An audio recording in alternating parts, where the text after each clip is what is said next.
Attention attention attention, জয়ের birthday celebration. 4 June already ওর birthday চলে গেছে, কিন্তু সেলিব্রেশনটা আজকে হচ্ছে, তাই আমাকে রিসিভ করতে বাড়ি চলে এসছে। বোনকে টাটা করে দুজনেই বেরিয়ে পড়লাম।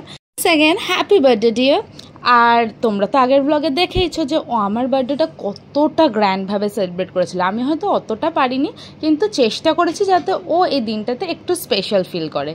এই ভাবা সেই কাজ। আমাদের আউটিং মানে তো একটা ভালো মতন খাওয়া দাওয়া থাকবে, তো দিনটা আমরা শুরু করছি একটা বাফেট লাঞ্চ দিয়ে।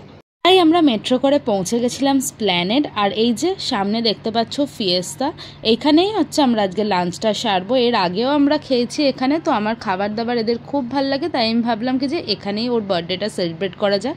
এই যে স্যার রেডি শেডি হয়ে পৌঁছে যাচ্ছে, বলবে কেমন লাগছে ওকে এই আউটফিটটাতে। অ্যান্ড আমিও তো যাচ্ছি, কিন্তু এত বিভৎস গরম, মেকআপ গলে যাচ্ছে, হাওয়া খেতে খেতে হাঁটছি। তো অপেক্ষা করা যাচ্ছে না, তাড়াতাড়ি গিয়ে দেখি ওদের আজকে লাঞ্চে কি কি মেনু রয়েছে। কফে মানেই তো সব কিছু আনলিমিটেড, যেটা যত ইচ্ছা খাও। তার মধ্যে এদের এখানে একটা স্পেশাল ফেস্টিভ্যাল চলছিল, দ্য আনলিমিটেড চিকেন ফেস্টিভ্যাল। তার জন্য কালকে নতুন নতুন অনেক রকমের আইটেম আমরা পেয়েছি। আর এই যে দেখলে তো ওদের কনস্পিরেসির বাফেটে পেট ভরিয়ে দেওয়ার জন্য সুইটকর্ন অসাধারণ খেতে লাগে, কিন্তু খাওয়া যাবে না। আর এই যে ওই মেনু থেকে দুটো স্পেশাল আইটেম দিয়ে গেছিলো, রেশমি কাবাব আর টিক্কা কাবাব। দুটোই মাইন্ড ব্লোয়িং খেতে ছিল।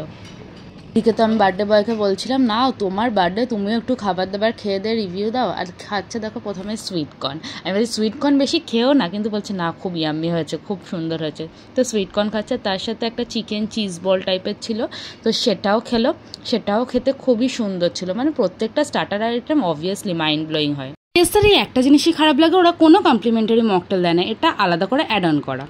এখানে লাইভ কাউন্টারে অ্যাভেলেবেল ছিল পাস্তা, মোমো, ফুচকা আর কিমাপা। আমরা ট্রাই করেছিলাম চিকেন হোয়াইট সস পাস্তা আর মোমো, দুটোই খুব ভালো ছিল। পাস্তাটা আমার মনে হলো একটু চিজটা বেশি হলে ভালো হতো। ইতিমধ্যে আমাদেরকে দিয়ে গেছিলো fish finger and chicken ball.